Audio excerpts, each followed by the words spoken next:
প্রিয় রাসূল বলেছেন, সুদের অর্থ যতই অধিক হোক না কেন অবশেষে তার পরিণতি হয় অসচ্ছলতা।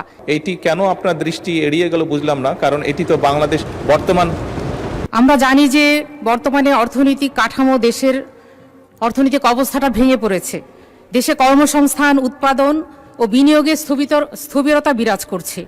মুদ্রাস্ফীতি নিয়ন্ত্রণে উচ্চ সুদের হার নীতির প্রভাব পড়তে শুরু করেছে বিনিয়োগ ও কর্মসংস্থানে। বাংলাদেশ ব্যাংকের সর্বশেষ তথ্য অনুযায়ী চলতি বছরে মার্চের শেষে ব্যাংক খাতে অতিরিক্ত তারল্যের পরিমাণ দাঁড়িয়েছে 3,78,135 কোটি টাকা। এক বছরের ব্যবধানে এ অলস তহবিল বেড়েছে 58.31%। গত বছরের মার্চে অতিরিক্ত তারল্যের পরিমাণ ছিল 2,38,845 কোটি টাকা। বিশ্লেষকরা বলেছেন, উচ্চ সুদের হারের কারণে ব্যবসায়ীরা নতুন ঋণ নিতে আগ্রহ হারাচ্ছেন। বর্তমানে অনেক ক্ষেত্রে ব্যাংক ঋণের সুদের হার 14% ছাড়িয়ে গেছে। উদ্যোক্তারা নতুন বিনিয়োগ ও ব্যবসা সম্প্রসারণের সিদ্ধান্তে পিছিয়ে যাচ্ছেন। এর প্রভাব পড়ছে কর্মসংস্থানে। আমি এই বিষয়ে একটি হাদিসের উল্লেখ করব। আমাদের প্রিয় রাসূল বলেছেন, সুদের অর্থ যতই অধিক হোক না কেন অবশেষে তার পরিণতি হয় অসচ্ছলতা। ইবনে মাজা এসেছে। তো আমি এই অবস্থা নিরসনে মাননীয় প্রধানমন্ত্রীর কাছে কি পদক্ষেপ নিয়েছেন সে ব্যাপারে দৃষ্টি আকর্ষণ করছি। আসসালামু আলাইকুম। মাননীয় প্রধানমন্ত্রী। ধন্যবাদ মাননীয় স্পিকার।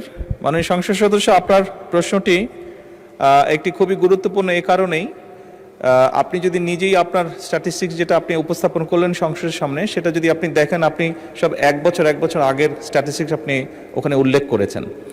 এখন আমরা জানি স্বৈরাচারের সময় এই দেশে কি হয়েছে, এবং নিশ্চয়ই মাননীয় সংসদ আপনি এতটুকু বুঝতে পারেন, ব্যবসা বা বিজনেস বা ইকোনমি এমন একটি বিষয়, এটি আপনি আজকে করলে আগামীকাল কি আপনি এটার রেজাল্ট পাবেন না, সেটি ভালো হোক বা খারাপ হোক যেটি।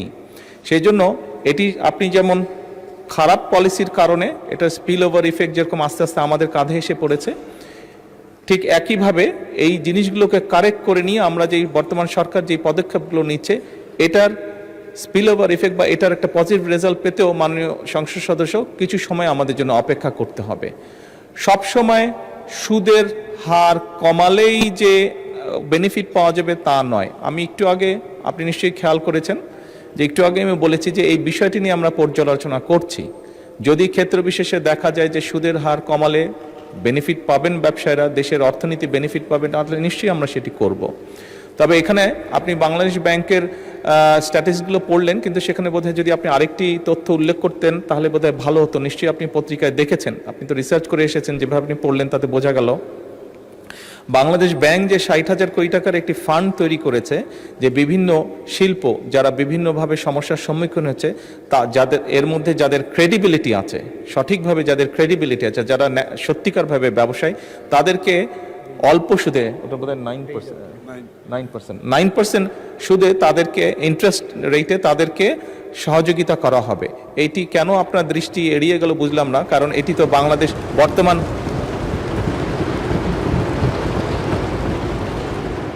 আপনি এর আগের এক বছর আগের হিসাব বলেছেন, বর্তমানটি কেন এড়িয়ে গেল আমি ঠিক বুঝতে পারিনি। হয়তো এড়িয়ে যেতেই পারে, যাওয়াটা হয়তো স্বাভাবিক এত নিউজের মাঝে। আপনাকে অনুরোধ করব আগামীতে আরও আপডেট ইনফরমেশন নিয়ে আমরা আলোচনা করব।